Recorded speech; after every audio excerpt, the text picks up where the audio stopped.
Welcome to the Rust Belt Rundown, brought to you by Rust Belt Recruiting. This podcast is designed to shine a light on the meaningful work being done in Northeast Ohio and the surrounding region. We will convene manufacturing executives and Northeast Ohio business leaders for candid discussions about their business, regional happenings, industry trends, entrepreneurship, and more. Now, let's get running on the rundown. Okay, welcome everyone to episode 16 of the Rust Belt Rundown. I'm your host, Paul O'Connor, and on this episode, we are joined by Chris Berry, president of OhioX. Chris, listen, last week we had a Bobcat on. We usually do not allow Redhawks on, but we'll make an exception with you. Chris, welcome to the podcast, man. Appreciate you doing this. Yeah, well, thanks for having me, Paul. And it's been a little bit better for Bobcats recently because they've had some fun in the NCAA tournament. So I'm a little jealous of our friends in Athens. Yeah, you know that rivalry is a funny one. You know, depending on who. Some people don't even think of it like a rivalry, and other people take it really, really seriously. I think it really just depends on the year. But yeah, it was more serious when I was in school. I went 07 to 11. And I was taught it, you know, I'm not from here. I'm from the East Coast. So I was really taught, hey, we hate those guys. And it was like, okay, we hate them. You know, now I hate them. If you hate them, we hate them. I don't know. I hate them. It's like, you know, and then I actually got to visit you guys once, man. It's like, it's the same campus. It's just brick everywhere. Right. Yeah. It's basically just one's in the kind of southeastern part of the state. One's in the southwestern part of the state. So very, very similar campuses. Like, I mean, there's just so many similarities between the two, except for, you know, Miami just being better, but that's about it. All right. We're going to end it there. I appreciate you coming out. Yeah, it was good talking with you, Paul. Good talking with you. Cool, man. Well, let's jump in. We like to give our guests an opportunity to introduce themselves, you know, as if everyone listening doesn't know who you are. So tell the listeners a little bit about who Chris Berry is. Yeah, sure. So Chris Berry, I serve as the president of OhioX. We're a newish statewide technology and innovation partnership.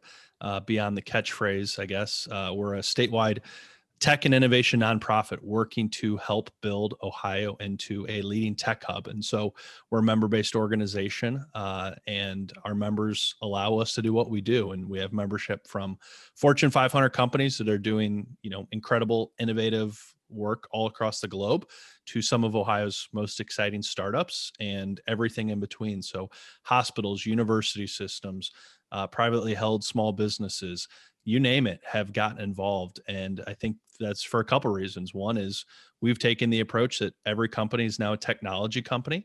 And I think we've seen that in the pandemic that, you know, even you and I talking right now, we're on Zoom. This is tech and it's tech enabled. So that's kind of one. And then two is I think a lot of people just really are passionate about Ohio and what technology and what innovation and companies and careers and job opportunities can do for our state and what they can do for Ohioans who can get jobs in there. And so it's a pretty incredible organization. I'm very honored, and every day I love being able to lead it. So it's so much fun. Well, you're 100% right that people are passionate about Ohio. If it's not the number one most prideful state, it's got to be in the top 5. Yeah. But that's for another podcast. So before we jump into OhioX, your background includes a decade of experience in public office, both at the state and federal level. Question, you know, what do you see as the low-hanging fruit for innovation in the public sector, specifically in Ohio over the next 5 to 10 years? I would say, to be honest, it's a low hanging fruit where there's probably so much that you can do. You know, it's kind of a joke, but it's also true that a lot of times government is behind private business, and it's not for a bad reason, because first and foremost, there's no greater responsibility than if you're in government than to protect tax dollars and be good, responsible stewards of citizens and the taxpayers of either the state or the country, or, you know, if you work at a local government. And so there's inherently this, you know, mission where you're not supposed to necessarily be cutting edge. You're not supposed to be innovative in a certain sense of you're not there to kind of test and break things like a lot of companies are. And so that's kind of like the first piece. And so I think a lot of times, sometimes the public sector can be a little kind of a joke or treated unfairly because you're not, you're not supposed to be doing what the Facebooks and Amazons are doing. It's a very different role. So that's kind of the first part. But then the second is there's just incredible opportunity to just take technology and improve efficiencies. And so I think if you look at local, state, and federal levels, it's going to happen. And the real key to that happening, and I know you talked with them recently, Lieutenant Governor Husted is one example, is that it takes leadership, because there's so many incentives to just kind of do things the way they are. And so for leaders to be able to kind of push that envelope, which, adopting technologies and just using, whether it's software or other things, in order to improve the day-to-day functions of government, again, for taxpayers. And so there's all these ways you can do it, both big and small, but it takes leadership, and that's the toughest part. And for all these elected officials that sometimes talk about how they want to be these incredible leaders, they kind of get in, and it's a lot tougher. And so I think that's a long way of saying that in Ohio, we're really lucky with Governor DeWine, Lieutenant Governor Husted, who have made tech and have made innovation such a focal point of their administration because of the opportunities it can bring. And so it's just really an exciting time in Ohio for this space, because really, it starts at the top. And with any organization, if the leadership isn't bought in, then that's really difficult. And so I think you see that trickle down. And there's incredible leaders from across the state that are, a friend of mine, Doug McCullough, who's the chief information officer at the city of Dublin, which is a central Ohio community. They're doing some incredible work, and they've been so inviting for things like autonomous vehicles and connected vehicle technology. They're doing stuff with blockchain, and it's just so incredible to see, and a real asset to taxpayers for the communities that, they live in. And so you can see it, but I think the norm isn't always to, hey, let's do this stuff, or knowing necessarily where to start. Yep. Well, speaking of vehicles, if we could laser focus, I'm currently going through the process of changing a title for a car, getting a new license here in Ohio. If we could fix that, so we could all not go to the DMV anymore, that would be great. That would be, if we could fix that first, it'd be fantastic. Well, but one example, and so I just had to renew my license, and you kind of dread it, even though you go once every 5 years, because you just don't want to spend time at the DMV. And so a small little thing there, a couple of examples actually, when I worked at the state treasury, that team made it possible to pay with a credit card. So that's something that before you're writing checks, you're paying cash. And I didn't work there all that long ago. And so just to kind of see some of this really, in some ways, what you think simple, those are big lifts. And so it takes a lot of leadership to do that. But more recent, I would say, is the example of Innovate Ohio and what they were able to help lead on and allowing you to check in online. And so you're able to go onto the app, schedule an appointment, and then check in online. And for me, it probably cut off an hour wait where I was able to, do chores at home, like do whatever, drive over, stand in line for like 5 minutes. It was a nice day, no big deal, went in, renew my license, and left. And so there's these little examples, and that's a, one perfect example that just is random and popped up. Yep, for sure. So let's talk through your resume, because it's quite impressive. Taylor and I were talking, we have no idea how you do all the things that you do. We don't know when you sleep, but the list on your resume includes you're on the advisory board for 10 XTS and ClaimFound, as well as being the co-founder for Green Block. So walk us through those three organizations, your role, how you got involved, all that good stuff. Yeah, sure. So I was, as we talked about, I was in the public sector, really enjoyed that, had the opportunity to work on a bunch of technology projects. And that was where I enjoyed it the most. Fun, going back to our, a moment ago, of I think there's just incredible impact that technology can have for, in our case, Ohioans in the state that we live in. And so I was doing that a couple of years ago at this point. Elected officials come and go, offices are always changing. And so when you work in government, it's always kind of you might have a job for 2 or 4 years, because if an administration changes, they might bring in their own people, and that's just very natural. And so kind of around that time of all these offices changing, people getting new jobs, kind of filling in different slots, I was kind of at this crossroads where I was at the point in life where I'd worked long enough that I kind of, had been around for a little bit, but at the same time, I was still young enough that I felt like I could kind of take a risk and try something completely different and new. And that's what I did. I went with the new. I think there's probably only a few times in life where you have that opportunity, and no kids yet or anything like that, and I could do something a little more risky. And so I left and left government, wasn't doing anything in government, and started working with startups and tech companies. So I was an entrepreneur myself. And so that was something completely new, a huge learning process. And so Greenblock, which is a company and it's kind of a consultancy, meets like a media holding company, if you will, at this point, because we're building out different verticals and things. That's a ton of fun. And so we would work with, again, startups, other tech companies, product companies. And so in the process of that, you meet all these startups all over.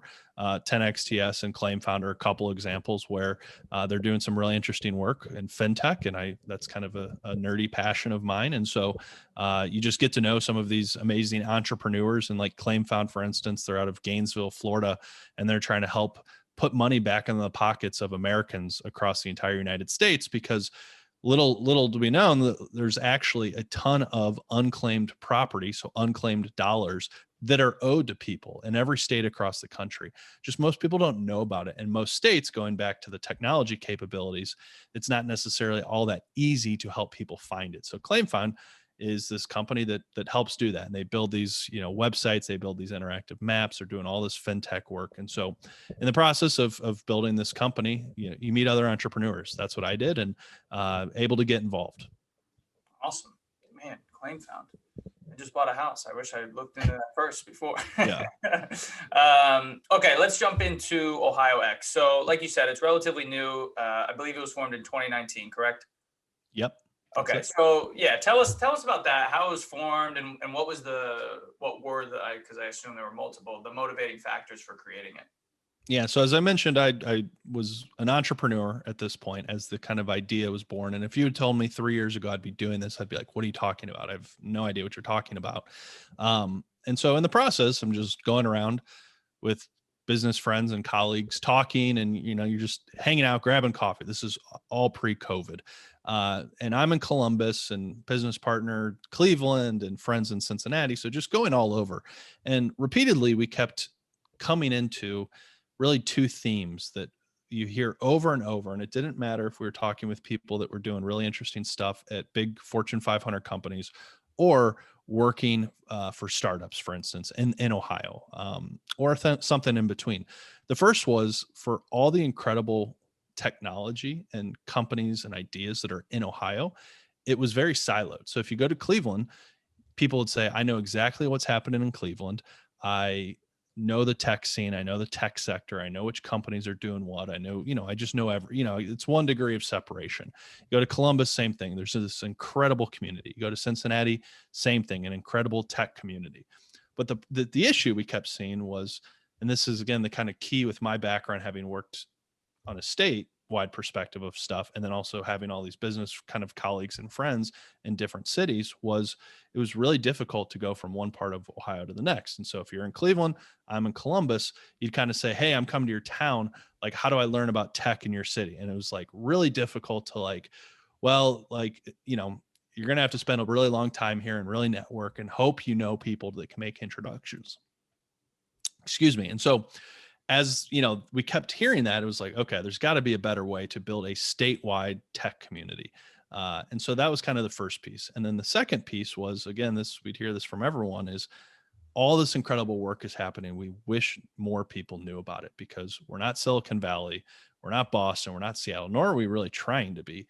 We have our own unique stuff here. We're just really spread out, and it's Ohio. Most people, especially on the coast, consider it flyover country. Well, that's just not the case. You can stack up the tech and the companies and the organizations that are doing work here anywhere, and they'll match up. And so it was this kind of challenge of connectivity and this challenge of awareness. And we said, okay, there's got to be something we can do about it. And that's where this kind of small informal group just started talking. And we started having conversations, and then it kind of turned into, well, what can we do about it?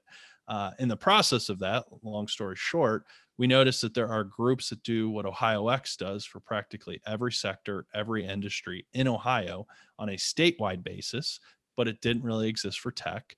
And then we looked across the country and saw that there were groups like OhioX that were in most other states. So they were in North Carolina and Oregon and Colorado and Georgia and Washington State, Iowa, you name it. And it was like, wow, this is really interesting, because it works for all these other sectors and industries in Ohio, and it works for tech in all these other states.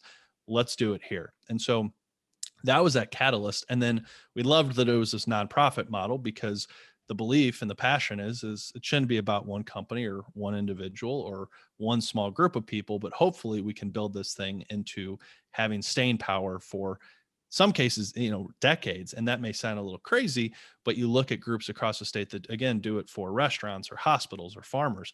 And a lot of them have been around for decades upon decades. And so we hope to have the same impact and the same staying power as we're building OhioX as all these other groups. And so that's kind of how we started. And it's been completely entrepreneurial, just, brick by brick. There isn't $1 million check that helped fund this thing. It was just kind of a bunch of people that were passionate about technology in Ohio, building Ohio tech, building us into a tech hub.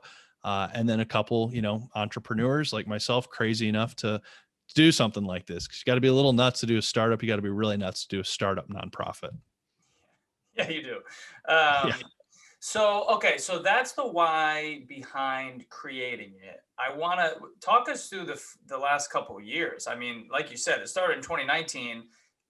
Nobody saw COVID coming. It's a tough thing for your year 2 to be COVID. So talk about, I guess it's a 2-part question. One, what the last year has looked like for you guys, and then 2, what type of initiatives you guys wanted to start right away. It's like, okay, the why was there, and then now what? Yeah, great question. And actually, we started in 2019, but it was December 2019. So all of this it's like year 1. So we're like now into month 13 or something. Okay. And so it's actually been kind of a wild ride.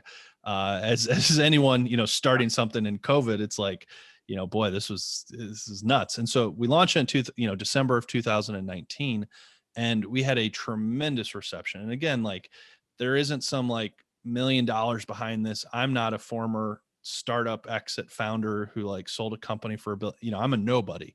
And so we just had a bunch of people who were passionate about this and building it. And I think we built it in a really good way to attract a bunch of people and to kind of show, hey, this is what the mission is. And, anyone is welcome to join us. And so we launch it, and the reception was incredible. I mean, it was just so cool to see people from across the state, and myself and a couple others spent December, January, February traveling. And I did some math recently, and I think I had like 65 meetings in like every city that you can imagine. And it was just incredible. And so the last kind of 2 weeks before everything shut down in March, I had been in Cleveland, Akron, Canton, Columbus, Dayton, Cincinnati for like 2 weeks. I was home for like one night and, staying in hotels or with friends and family the rest of the time. Cause again, this is a nonprofit startup. There's no money. Yeah. And so, and then everything shuts down. And I mean, literally, if all of us, we all lived through this together, it's like, we didn't know if the stock market was going to zero. We didn't know what was happening. And so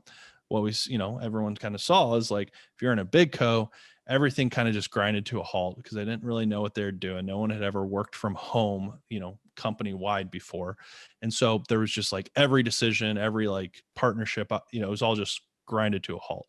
For startups, a ton of them went into just like survival mode where they're just cutting so it was just an incredibly difficult time. And I would say March, April, May, maybe the first half of June, there were a lot of nights where it was like, this is the dumbest idea I've ever had. And like, this is just, this is not going to turn out well.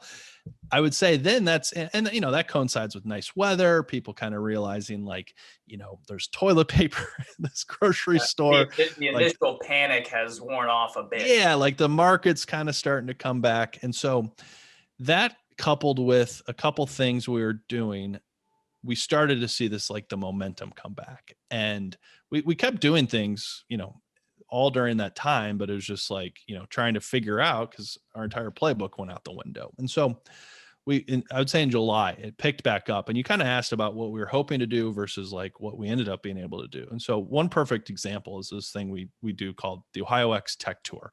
The idea was we'll go across the state and see what's happening in all these different cities and talk to people in Youngstown and Akron and Canton and Cleveland and Toledo. I mean, you name it.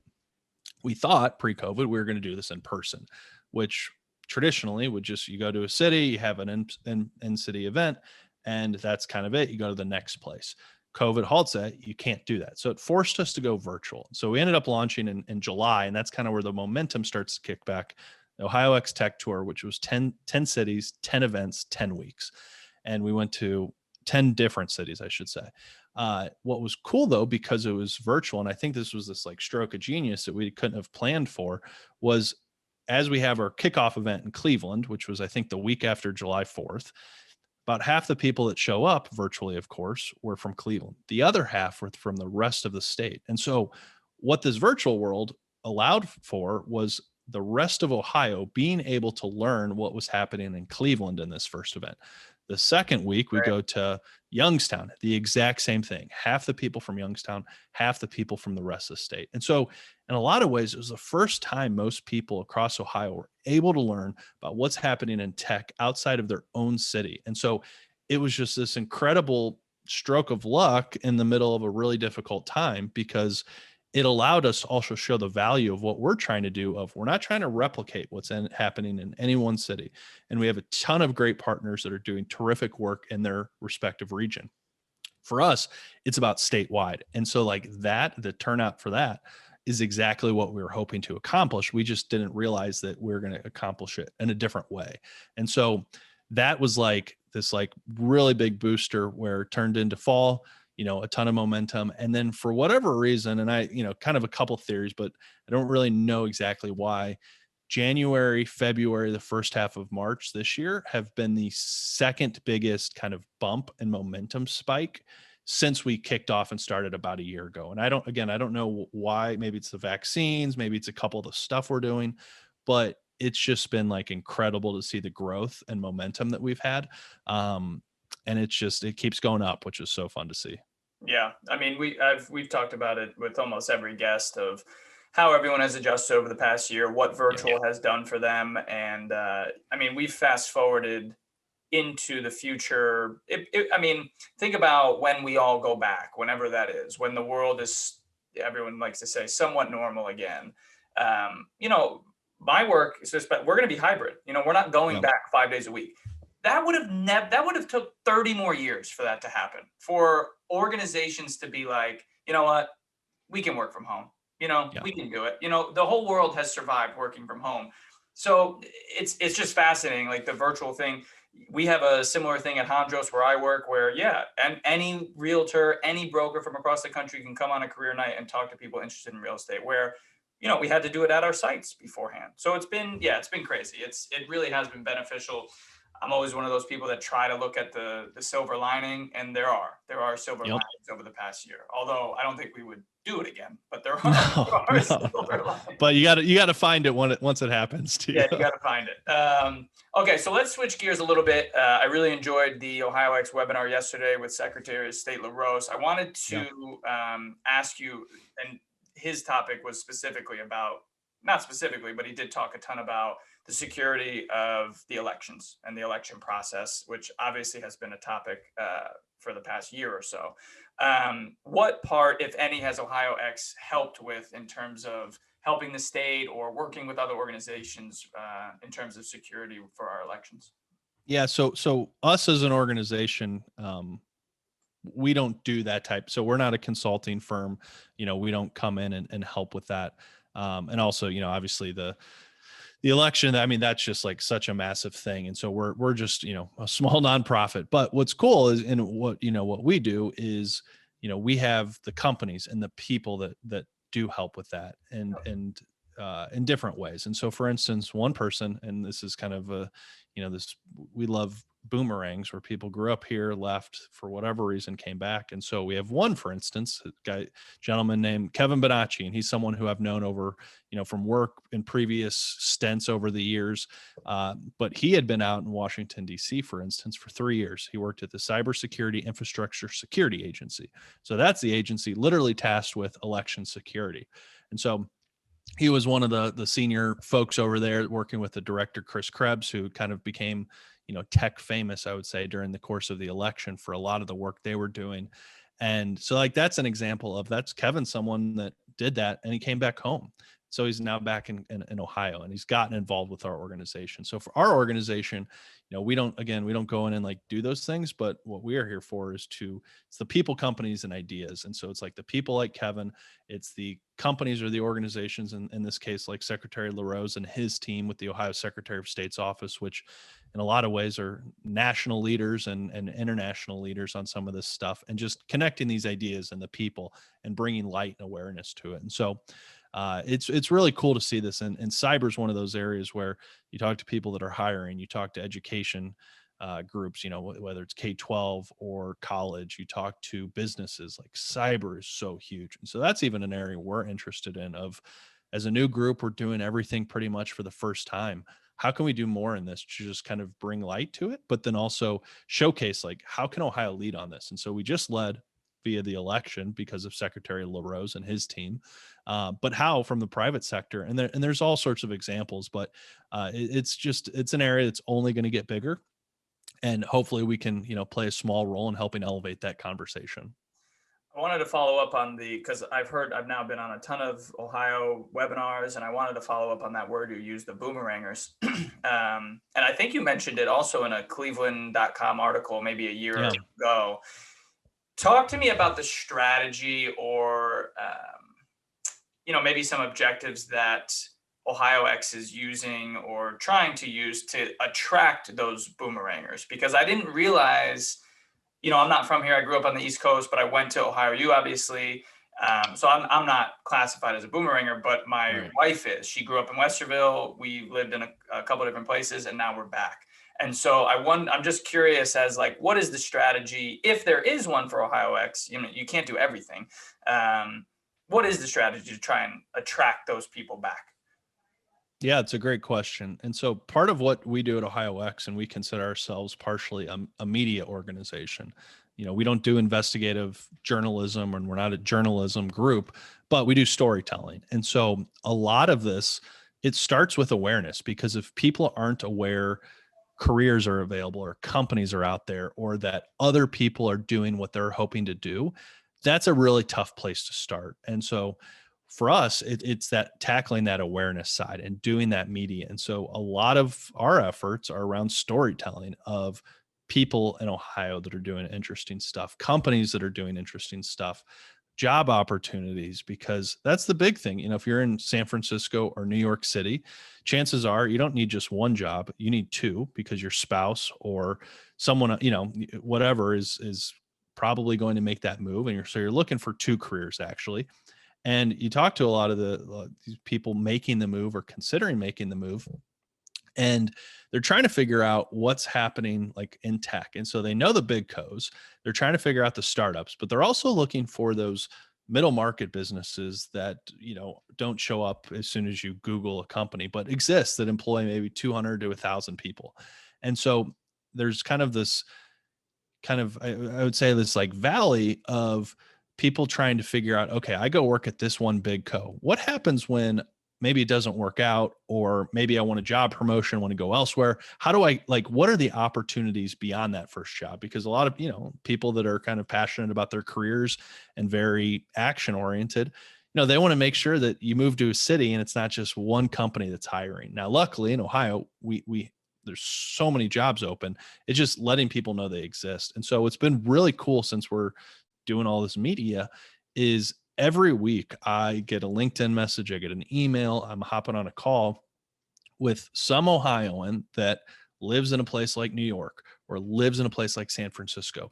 And they're either just moved back, they maybe are in the process or looking to, and they're all so excited. And that's probably my favorite call. I was on the phone with a woman recently who's from New York City. She works in tech. The company she's at she's been with them for a while. They've recently passed $1 billion valuation. So now they're a unicorn, and she gets to work remotely, but then raise her family in Cleveland, the Northeastern Ohio area. And she's just so excited because she can have it all. She can have the personal life. She can have like the career. And so to your point of like this acceleration, I think it's opened up opportunities. And for us, the key is just telling these stories and doing the media. But like another interesting thing for Governor DeWine and Lieutenant Governor Husted, where they've made this a big focus in their proposed budget the state budget, there's actually millions of dollars that they're trying to get that is targeted at recruiting people to Ohio. And so, that's like the big stuff that we don't do, and we don't have the budget for. But even us, telling these stories, it's resulted in people coming to us and saying, hey, how can I get involved? How can we move back to Ohio? Man, I'm so happy you brought that up about the DeWine thing. So so I'm from Connecticut, lived in New York the past 5 years.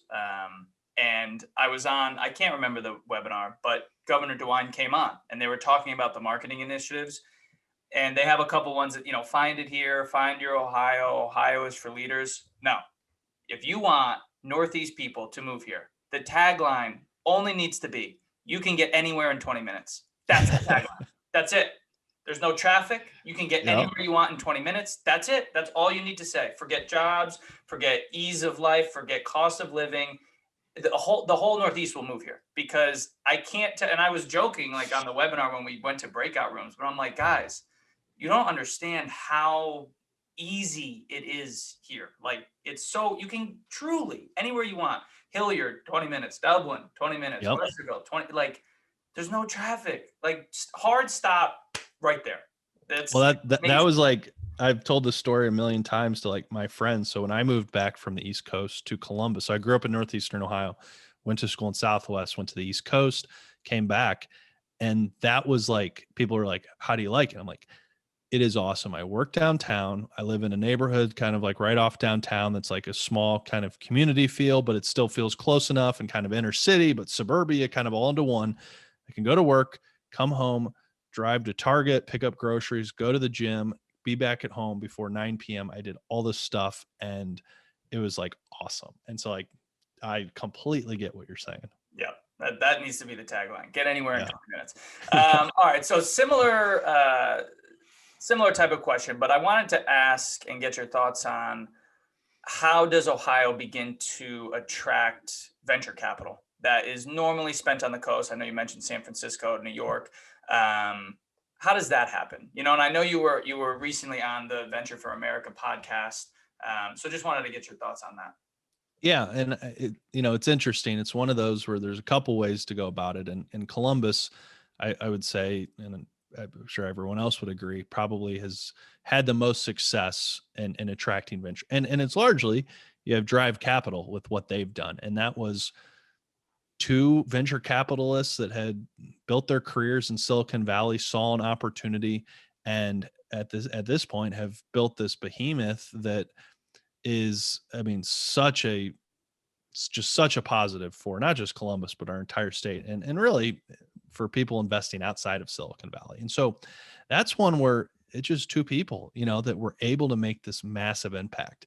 And so that's like, I would say that's one way to attack it. The second way is, and we're seeing this now in Columbus, I think, with like the success of the insurtechs, where we're having, Root Insurance IPO'd on the NASDAQ this past fall.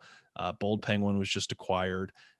Cover My Meds, you're having these companies with these really big exits, which then in turn create a bunch of tech employees that have gotten these paydays, and they take these bets on these startups that are, chances are they're going to fail, but these ones worked out through a lot of hard work. And now you kind of have this angel investor class, which creates this flywheel. And so that's something that like you build this community, and that just takes time. That takes like big companies exiting, but you're starting to see that in Columbus. And I'm just more familiar with Columbus because that's where I live. But, in Cleveland, you see these bets around the innovation districts. And so that, is got to, and I'm sure a bunch of folks up there, how can they attract investors in like health tech? Health venture funds there. Cincinnati, there's a ton of stuff happening with, healthcare again with these innovation districts, but also things like consumer goods, because you have like Procter and Gamble, you have Kroger, you have direct to consumer. So there's all these different things. And I think you're starting to see, because of the COVID again, which is like the big theme for all these shifts, that people are leaving places like Silicon Valley. And so it's a matter of attracting them, because right now, Austin, Texas, and Miami, Florida, those are the hot spots in tech. And so I think that's where, as a state and a city, not just for Ohio or Ohio cities, but across the country, there's a probably a once in a lifetime opportunity to attract either tech talent, investors, businesses. And so people will be judged, I think, on what happens, last year, this next year, 5, 10, 15, 20 years from now, because this is the opportunity. And so cities and states across the country outside of these coastal hubs have to, they just have to place their bets, and this is the opportunity to strike. 100%. It's going to be fascinating to see the next census to actually get the data of where people left, where people went. You're spot on about Austin. It's funny, everyone has kind of their own thoughts and conceptions or notions about Austin, Texas. And it's going to be interesting to see, their big tagline is keep Austin weird. Is it going to be weird in 2030? I don't know. I mean, Silicon Valley isn't necessarily weird. I wouldn't classify it as weird. And so there's a lot of, and this is off topic, but there's a lot of friction there with people who were in Austin in 1989, 1995, 2001 versus all this new money, all this new opportunity, all these new things that are coming in. It's going to be real interesting to see what runs that city in 2030. Is it still the weirdness, the South by Southwest, the cool opportunities there? Or does it become San Francisco 2.0? I can't, that's going to be super interesting to see how they handle it.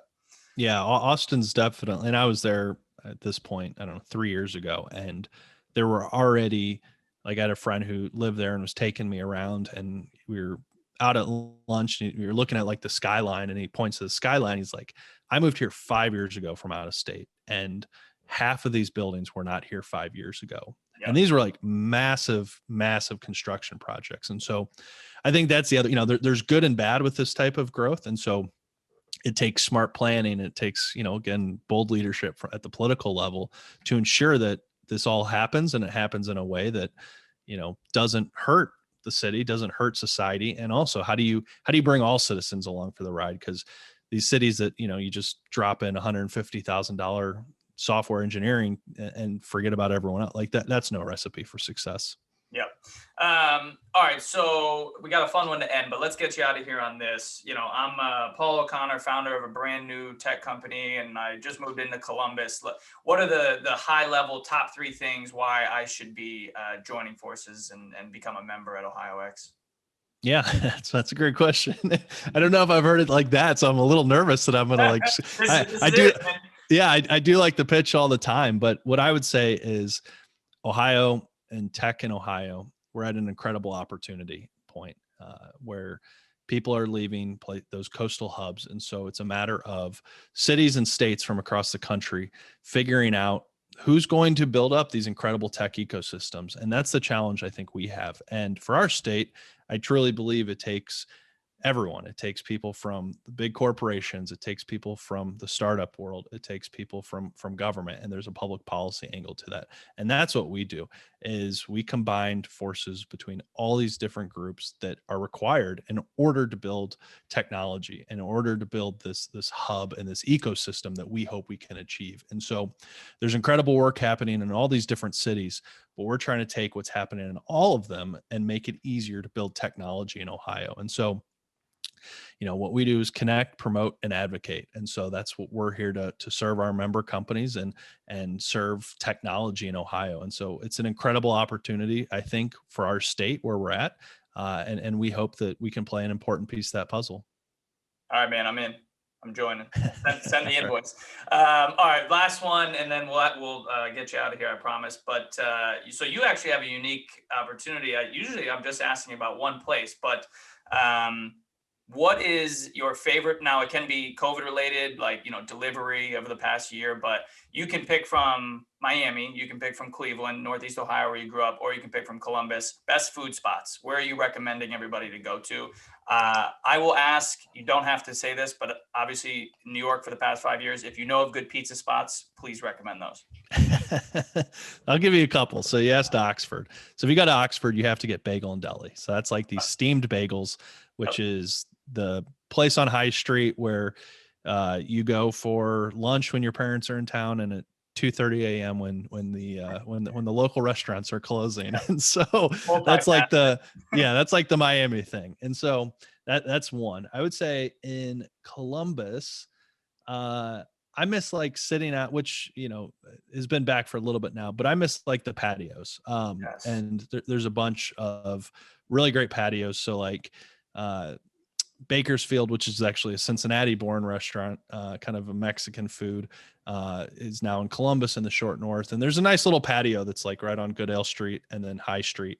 And so like sitting out there with like friends, you're having like tacos and chips and salsa and guac, like that's just a ton of fun. And I always loved like when people would come into town, like taking them there because it's just short north and I think just pretty good food and pretty fun. And so obviously like the friends visiting haven't been a lot. But Northeastern Ohio, that's a good one because there's like a ton. As simple as it is, I mean, my favorite thing is going to an Indians game. Yeah. With Don't friends and family. Like not even dollar dog. Don't they have like 10-cent dog night? Yeah, it's like that's like the famous thing. But the big thing, like Cleveland, is the mustard. It's the ballpark mustard, and it's this like spicy brown mustard. And I'm actually a bratwurst guy, so like I'll get a bratwurst. But like taking in a game, a nice like Cleveland Saturday night, Friday night, the wind coming in off the lake, like that's pretty fun. And again, that's stuff I would do with family and friends and haven't been able to do it for a long time. So hopefully knock on wood this summer. All right. Those are 3 good ones, man. I appreciate it. Okay. Last thing, where can everybody find you? Website, social, all that good stuff. Yeah. If anyone's interested in OhioX, we're at ohiox.org, on Twitter, on LinkedIn for both of those. And then my personal is just Chris, Chris Berry, Berry, on LinkedIn. And then on Twitter, I'm at Chris Berry OH. Awesome. All right, man. Well, we appreciate it. Thank you again for coming on. And we'll be watching all the awesome stuff you guys are doing across the state. Good luck. All right. Thanks, Paul. Appreciate it. See you, man. Thanks for tuning into this episode of the Rust Belt Rundown. Make sure you check us out at rustbeltrecruiting.com. The Rust Belt Rundown is available wherever you listen to your podcasts. Make sure to hit that subscribe button and click on 5 stars if you enjoyed this episode. See you next time.